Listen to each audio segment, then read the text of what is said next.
চলো যাই বহু দূরে।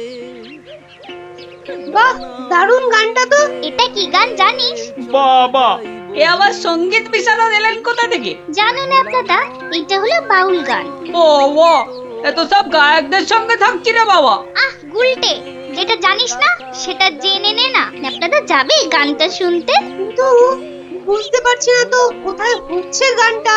আমার মনে হচ্ছে নদীর ধার থেকে আসছে গানটা। তাহলে চলো, চল চল। ভোলা মন চলো যাই বহু।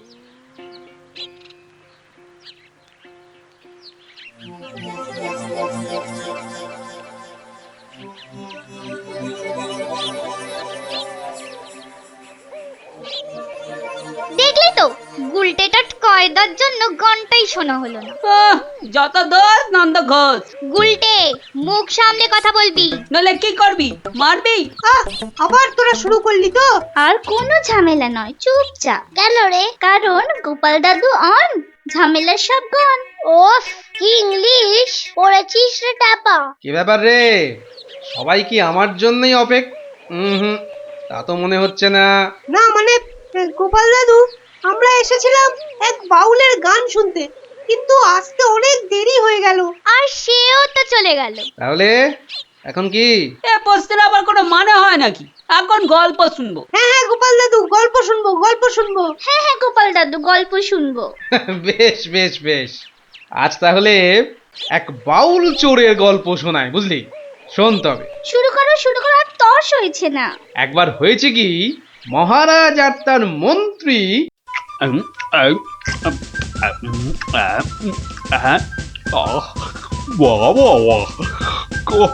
খাসির মাংসটা যা ও হয়েছে না মন্ত্রী, মনে হচ্ছে খেয়েই যায় আর খেয়েই যায়।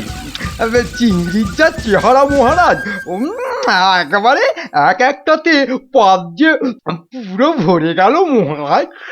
হ্যাঁ, খাও খাও মন্ত্রী, যত খাবে তত দেখবে তোমার বুদ্ধিও খুলবে। কেন মহারাজ, আমার মাথার বুদ্ধি কি তালা দিয়ে বন্ধ করা আছে? হ্যাঁ, বুদ্ধি? তুমি তুমি হাসালে মন্ত্রী, বুদ্ধি কোথায়? তোমার মাথায় তো গোবর ভর্তি। তাই বলছি, ভালো ভালো খাবার বেশি বেশি করে খাও, দেখবে মাথার ওই গোবরটা কিছুটা হলেও কমবে। কিন্তু মহারাজ, খাবার তো নিচের দিকে যায়, মাথার দিকে যাবে কেমন করে? বললাম না, তোমার মাথায় পুরো গোবর ভরা। আরে ভালো ভালো খাবার সব শরীরের ওপর দিকে যায়, আর বাজে খাবার নিচের দিকে যায়, বুঝলে? বুঝলাম। আচ্ছা, বসে বসে ভালো মন্দ সাঁটানো হচ্ছে, হ্যাঁ? আর আমাদের ভাগ্যে নিরামিষ ঝোল ভাত। দেখছি। সাবধান সাবধান সাবধান, দুপুরের খাওয়ার পর আবার রাজসভায় আসছেন মহারাজ কৃষ্ণচন্দ্র।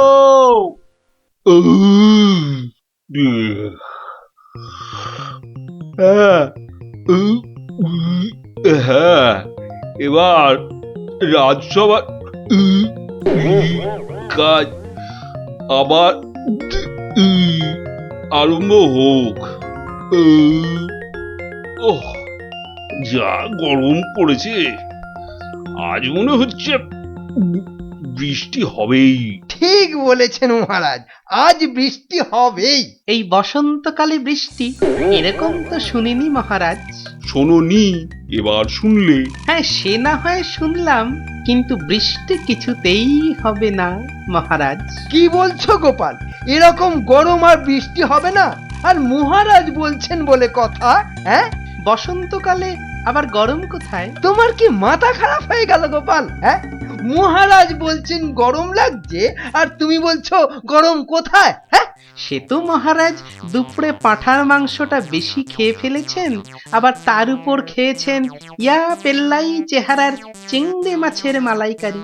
এই রে, গোপাল ঠিক দেখে ফেলেছে আমার আজকের বেশি খাওয়া। আর আপনিও কম সাটাননি। তুমি কি বলতে চাইছোটা কি? কি বলতে চাইছো? বলছি শুধু এত বেশি আর গুরুপাক খেলে ওনার আপনার গরম লাগবে না তো কি নিরামিষ ঝোল ভাত খাওয়া ভুঁড়িওয়ালা গোপালের গরম লাগবে মন্ত্রী মশাই?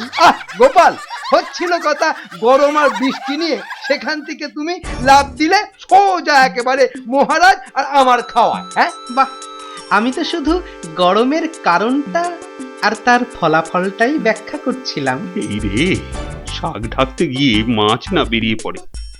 মন্ত্রী, কি আরম্ভ করলে বলো তো? মহারাজ, গোপাল আপনার আর আমার খাওয়ার নিয়ে খোঁটা দিচ্ছে।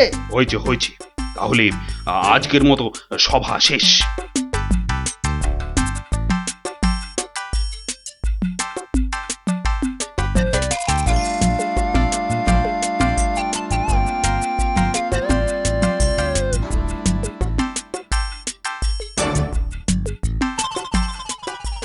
মন্ত্রী, দেখো তো সভার বাইরে কি যেন দাঁড়িয়ে রয়েছে। হাতে একটা একতারা রয়েছে, বাউল হবে হয়তো। এই ভর সন্ধেবেলা একতারা হাতে বাউল? হয়তো গান শোনাবে। ডাকো তো ওকে। এই, এদিকে এসো।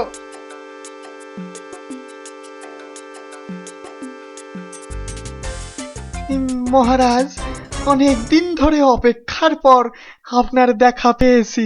বেশ, তা আমাকে দেখাতো হয়েছে, এবার কি? বলে ফেলো, বলে ফেলো, বলে ফেলো। মহারাজের এখন গান শোনার সময় নেই, বিশ্রামে যাওয়ার সময় হয়ে গেছে। বলে ফেলো। কি আর বলি মহারাজ, আমার একমাত্র মেয়ের বিয়ে, কিন্তু আমরা বাউল মানুষ, এই এদিক সেদিক গান শুনিয়ে আমাদের পেট চলে। তাই বলছিলাম যে মহারাজ তোমার মেয়ের বিয়েতে কিছু দান করবেন, তাই তো? হ্যাঁ, মানে মহারাজ শুনেছি খুবই দয়ালু, তাই এসেছিলাম। যদি মহারাজের দয়াতে আমার মেয়ের বিয়েটা এ যাত্রায় উতরে যায়। ঠিক আছে, দাঁড়ান মহারাজ, দাঁড়ান। এই বাউলকে তো আপনি সাহায্য করবেন, হ্যাঁ, কিন্তু একে দিয়ে একটা কাজ করিয়ে নিলে হয় না? কি আবার কাজ? মহারাজ, আজ গোপাল সভায় যেভাবে আপনার খাওয়া নিয়ে খোঁটা দিল। একটু ভুল বললে মন্ত্রী, শুধু আমাকে দেয়নি, তোমাকেও দিয়েছে। সেই জন্যই তো বলছি মহারাজ, গোপালের ওপর শোধ তোলার এটাই মোক্ষম সময়। তোমার কথার তো হাত পা নাক মুখ চোখ কিছুই বুঝতে পারছি না। মহারাজ, এই বাউলকে দিয়ে গোপালের বাড়ি চুরি করতে পাঠান। বাউলকে দিয়ে চুরি? তাই তো বলছি মহারাজ, কেউ সন্দেহ করবে না। আর গোপালের বাড়ি চুরি হলে গোপালকে সবাই ডেকে খুব করে খোঁটা দেওয়া যাবে।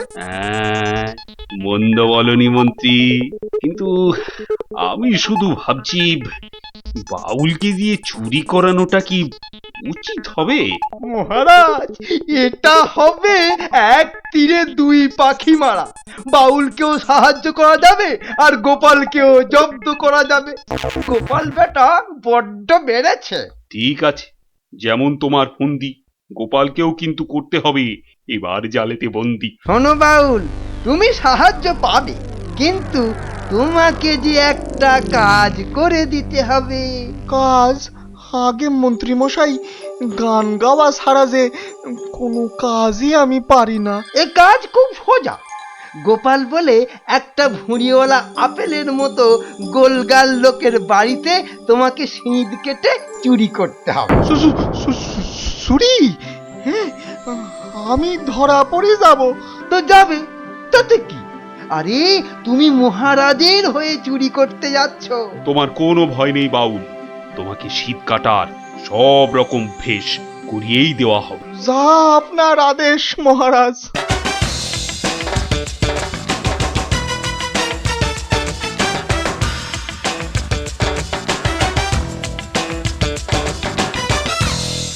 এই মন্ত্রী, তোমার বাউল তৈরি হলো ওই শীত কাটার জন্য? পুরোপুরি মহারাজ। দেখো, আবার গোপালের কাছে না মুখ চুন হয়। এবার পাশা পাল্টাবে মহারাজ। দেখুন না গোপালের মুখী এবার কেমন চুনকাম করি। গোপালের গোল মুখটা চুনকাম করলে কেমন লাগবে ভেবে ভেবেই হাসিতে পেটটা মনে হচ্ছে পেটেই যাবে।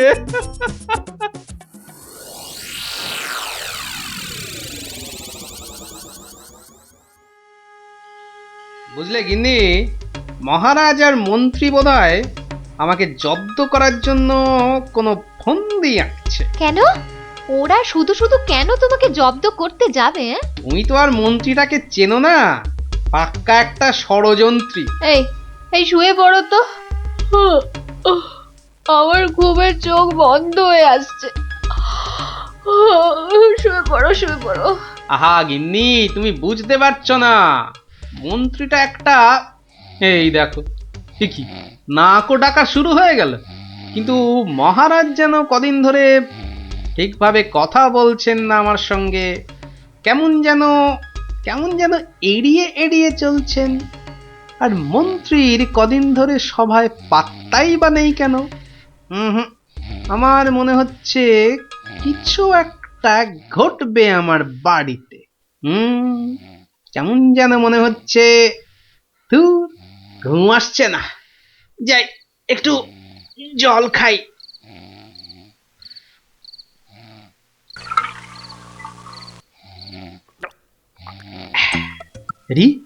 কিসের যেন একটা শব্দ হচ্ছে। কে যেন মাটি কাটছে। হ্যাঁ ঠিক তাই, ঠিক শুনেছি, এ তো শীত কাটছে। দাঁড়া বেটা চোর, তোকে এবার দেখাচ্ছি মজা। মনে হচ্ছে প্রায় চলে এসেছি। আর একটু কাটতে পারলেই হলো। তারপর গোপালের বাড়ি চুরি, আর চুরির জিনিস নিয়ে সোজা মন্ত্রীর কাছে। ব্যাস, তারপরে মেয়ের বিয়ের টাকা আমার হাতে।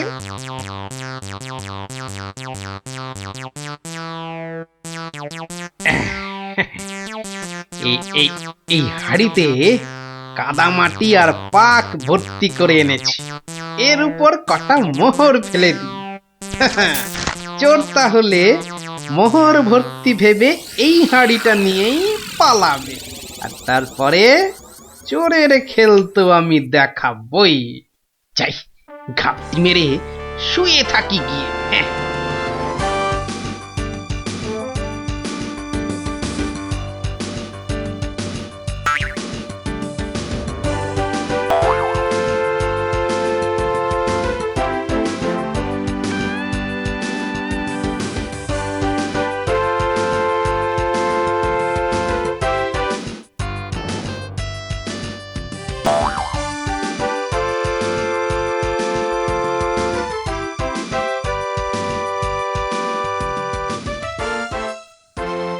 গুলতিটা কোথায়, গুলতিটা কোথায়, দেখি দেখি দেখি, এই পেয়েছি।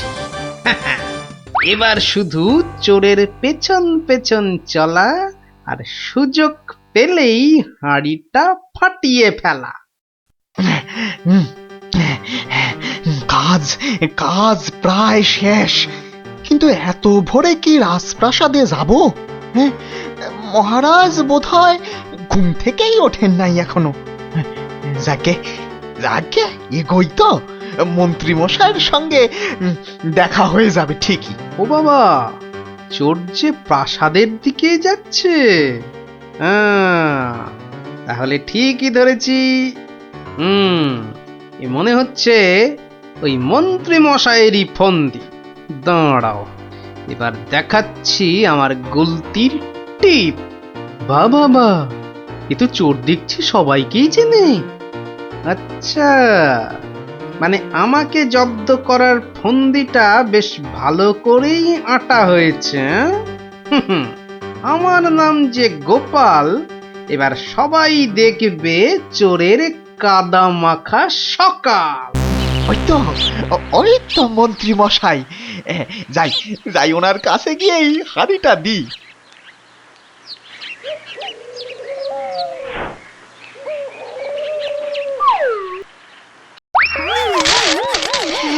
এ বাবা গো, এ মা গো, এই গো, এই কাদার পাকে একেবারে লেপটে গেলাম গো। এবার কেমন চোর বাবাজি? কি এই অবস্থা তোমার কে করলো বাউল? কে আবার করবে এই গোপাল ছাড়া? গোপাল, তুমি? পাঠিয়েছিলেন চোরকে আমায় করতে জব্দ। এখন কাদা মাখামাখি হয়ে কোথায় গেল মুখের শব্দ? বাবারে, উড়িয়া বাবা, কি গন্ধ! এ বাবা, এবার আমায় গঙ্গা স্নান করতে হবে। কি হয়েছে? দেখুন মহারাজ, আপনার কথায় চুরি করতে গিয়ে আমার কি অবস্থাটাই না হলো। এ সব মন্ত্রী তোমার ওই গোবর মাথার বুদ্ধি। ছি ছি ছি ছি ছি ছি, বাউলের কি দশাটা হলো বলো দেখি। সব ওই গোপালের কাণ্ড মহারাজ। তুমি আর নাক নেড়ো না তো মন্ত্রী, এক্ষুনি যাও বাউলকে পরিষ্কার করে চান করিয়ে ওর মেয়ের বিয়ের জন্য যা অর্থ লাগে দিয়ে দাও, দিয়ে দাও। আর আমি মহারাজ? তুমি আবার কি? বাহ, চোর ধরলাম।